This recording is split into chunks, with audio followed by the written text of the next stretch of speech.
Tuhan bersamamu dan bersama rohmu. Injil Tuhan kita Yesus Kristus menurut Santo Lukas. Dimuliakanlah Tuhan.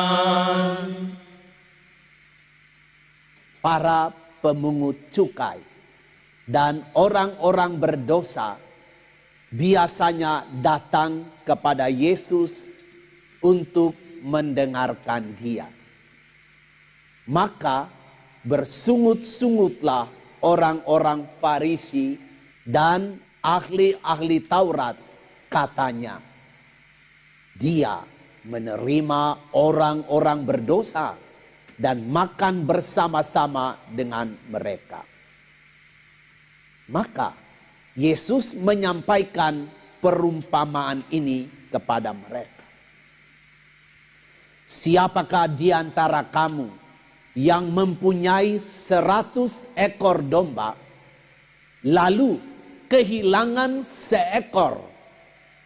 Tidakkah dia meninggalkan yang 99 ekor itu di padang gurun dan pergi mencari yang sesat itu sampai dia menemukannya? Dan kalau telah menemukannya, dia lalu meletakkan domba itu di atas bahu dengan gembira. Setibanya di rumah, dia akan mengundang sahabat-sahabat dan tetangga-tetangganya serta berkata, bersukacitalah bersama-sama aku, sebab dombaku yang hilang telah kutemukan.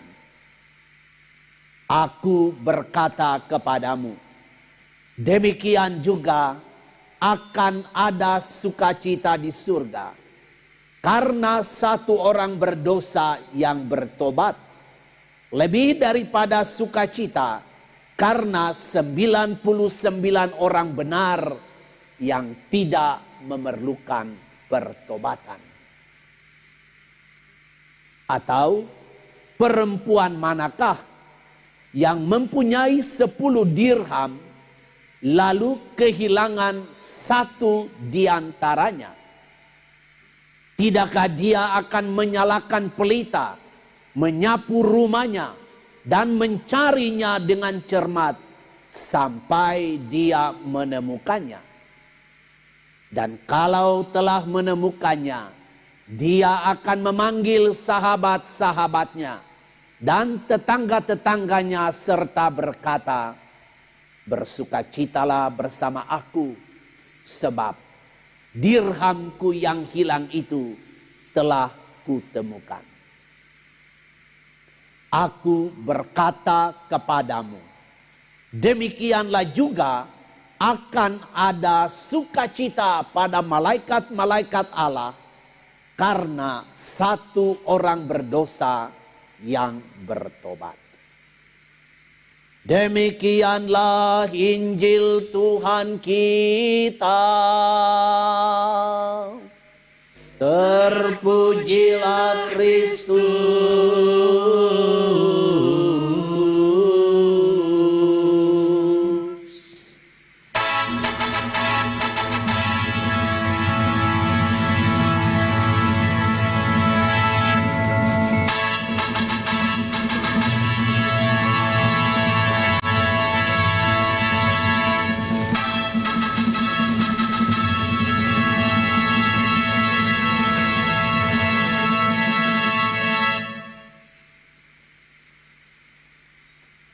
Silakan duduk sebentar.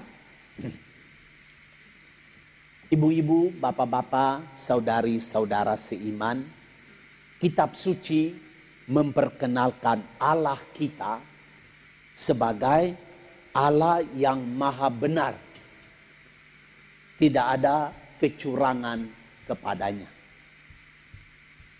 Sifat kedua dari Allah ialah Dia maha kudus, maha suci.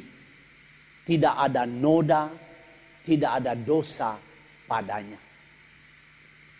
Sifat yang ketiga adalah Allah kita itu maha adil. Tidak ada ketakadilan dalam dirinya. Dan sifat yang keempat dari Tuhan adalah Dia Allah maha setia. Tidak pernah Dia mengingkari janjinya.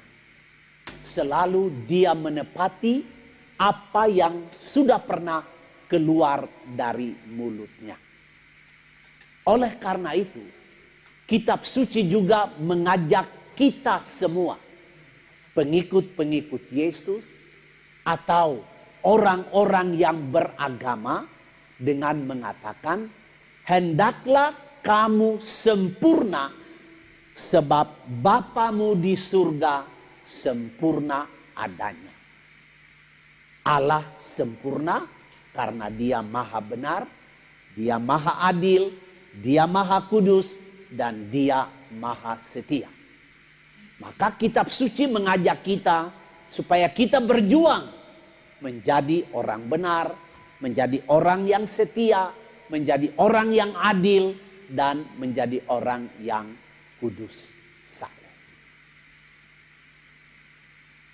Maka di dalam Injil pada hari ini ada kelompok orang yang menamakan dirinya sebagai orang-orang saleh, sebagai orang-orang yang benar.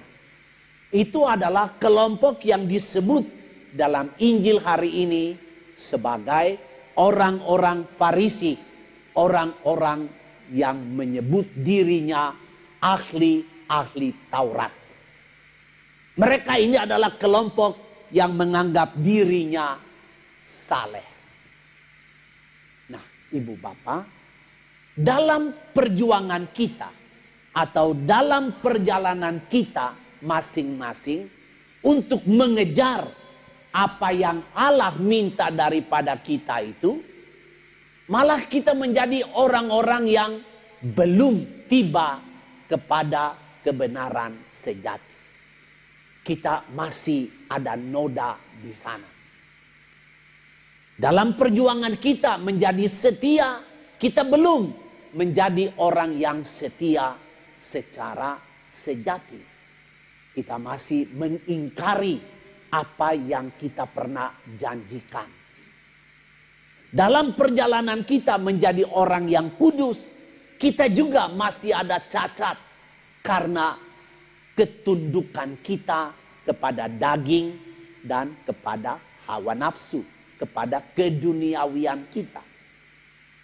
Juga dalam perjalanan kita berjuang untuk melawan ketakadilan, supaya kita menjadi orang yang adil, kita pun masih jatuh di dalam ketakadilan. Kita belum memberi kepada sesama kita apa yang menjadi haknya.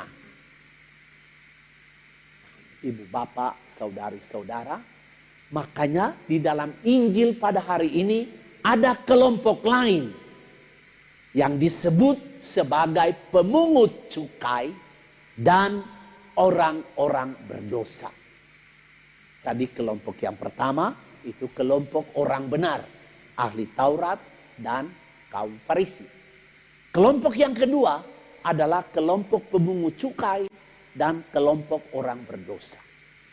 Pemungut cukai pada zaman itu disebut pertama dalam Injil hari ini karena penagih-penagih pajak ini dianggap sebagai orang yang paling berdosa. Kenapa? Karena mereka adalah orang-orang dari bangsa Yahudi, tetapi mereka menagih pajak dengan keras dari warga-warga Yahudi. Kemudian mereka menyetornya kepada penjajah Romawi yang menjajah Israel zaman itu. Maka pemungut cukai ini dianggap orang yang paling berdosa. Sebab apa? Dengan menagih atas cara kasar, menurut pandangan pada waktu itu, mereka menjual bangsanya sendiri kepada para penjajah. Dengan menagih pajak atas cara yang berlebihan, atas cara-cara yang lalim, maka dianggap bahwa kaum pemungut cukai adalah para penindas. Nah, tetapi dalam Injil hari ini justru Allah melakukan hal yang mengejutkan. Dia makan dan minum dengan kelompok kedua ini. Dan dia mengatakan perumpamaan hari ini. Siapa yang punya domba yang hilang, dia akan cari sampai dapat. Perempuan yang punya dirham, mata uang, logam yang berharga, terselip di mana, dia akan cari. Atau anak yang hilang, yang tersesat, dia akan cari sampai ketemu. Perumpamaan ini Tuhan Yesus katakan kepada orang yang menganggap dirinya saleh itu, yang benar itu. Sedangkan dia duduk makan dan minum bersama orang-orang yang dianggap tidak saleh, yang dianggap tidak benar, yang dianggap berdosa, ada noda. Seperti kaum pemungut cukai dan orang-orang berdosa itu. Oleh karena itu, kitab suci lalu mewartakan sifat Allah yang kelima. Tadi yang pertama, dia maha benar. Yang kedua, dia maha adil. Yang ketiga, dia maha kudus. Yang keempat, dia maha setia. Sekarang dengan pergaulan Yesus dengan orang-orang berdosa, kitab suci mewartakan sifat kelima dari Allah, ialah Allah itu maha rahim. Allah itu maha belas kasih. Allah itu maha pengampun. Allah itu maha murah hati dan maha penyayang. Dan kerahiman Allah itu dinyatakan melalui Yesus yang makan dan minum bergaul dengan para pendosa.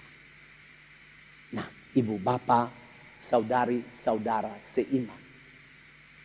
Dengan cara seperti begini, Tuhan makan dan minum dengan orang-orang berdosa.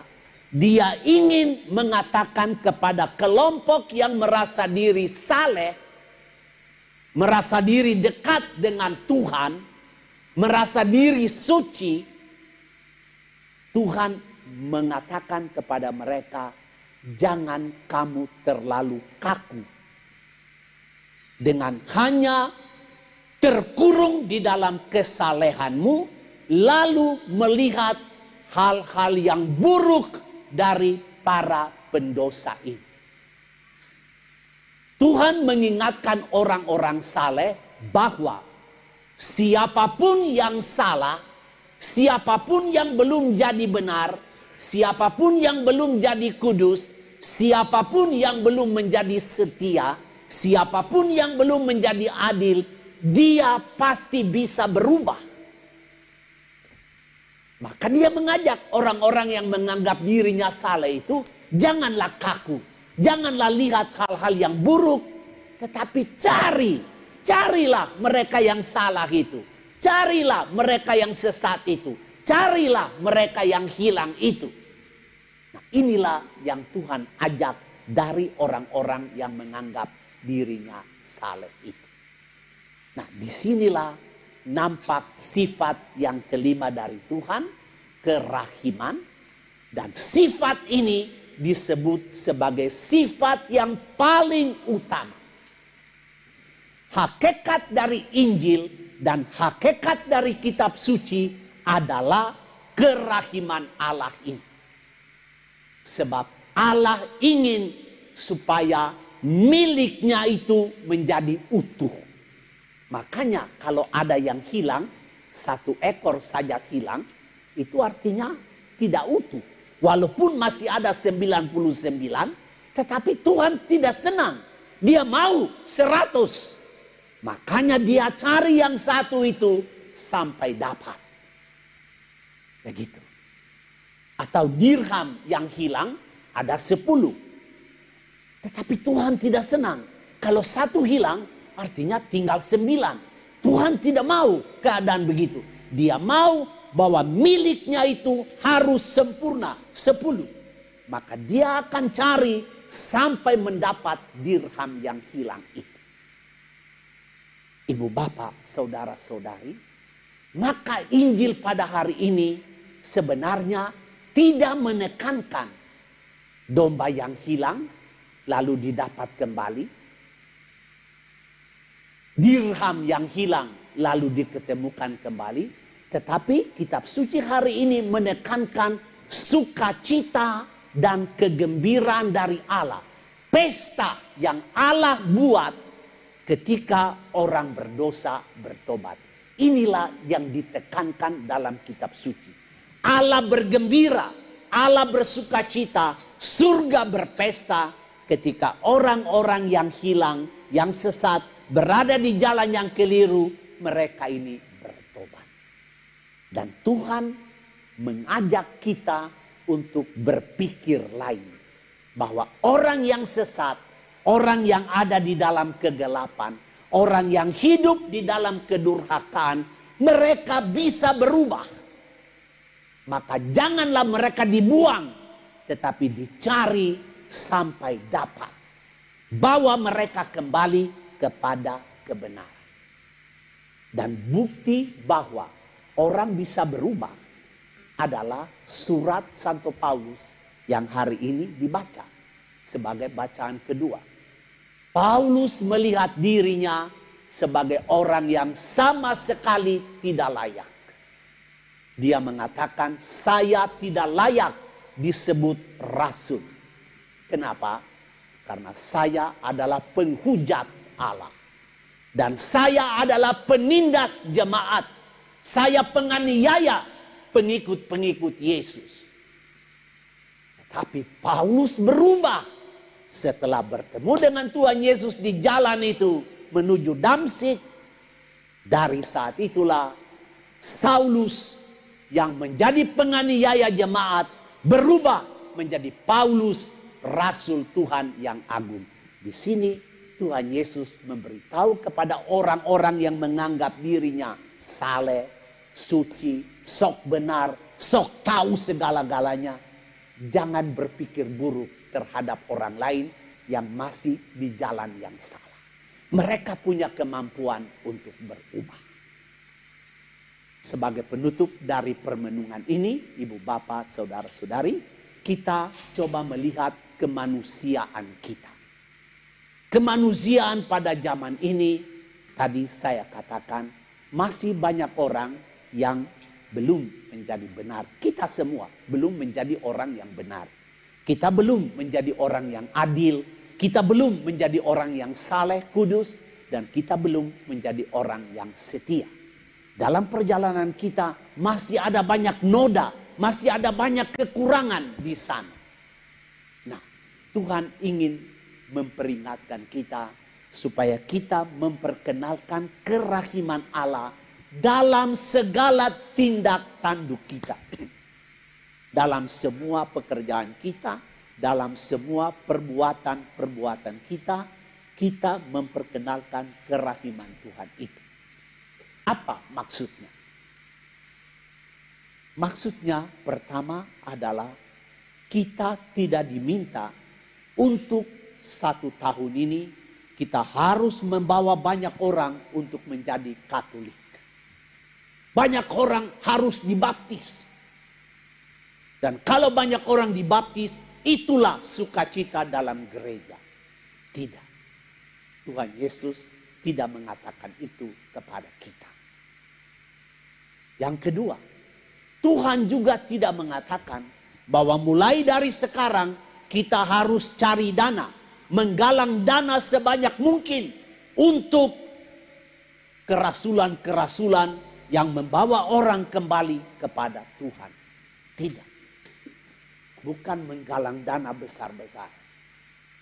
Tuhan juga tidak berkata kepada kita, mari kita berusaha dengan karya-karya proyek-proyek besar, kita mengentaskan kemiskinan. Tidak. Sekalipun tahun ini banyak orang dibaptis. Sekalipun kita kumpul dana banyak sekali. Sekalipun kasus-kasus kemiskinan dapat dientaskan. Tetapi masih ada banyak orang yang hilang. Masih ada banyak orang di jalan yang salah. Masih banyak orang yang tidak benar. Masih banyak terjadi korupsi. Masih banyak terjadi kemiskinan. Masih banyak terjadi keterlantaran, keterpinggiran. Masih banyak terjadi pertengkaran. Masih banyak terjadi perselisihan. Hanya dalam hal-hal yang kecil. Api permusuhan itu menjadi sangat besar. Selama itu masih ada, percuma dana-dana besar yang kita kumpulkan. Percuma ratusan ribuan orang yang dibaptis tiap tahun. Percuma kasus-kasus kemiskinan dientaskan. Kenapa percuma? Sebab hati Tuhan tetap gulana. Hati Tuhan tetap merana. Kenapa? Karena masih ada orang yang hilang itu. Miliknya belum sempurna. Miliknya belum utuh. Maka dia minta kita memperkenalkan kerahiman, artinya mencari orang yang hilang itu. Mencari sampai ketemu dan bawa mereka kepada kebenaran. Dengan cara itulah kita memperkenalkan Allah yang Maha Rahim kepada dunia dan manusia.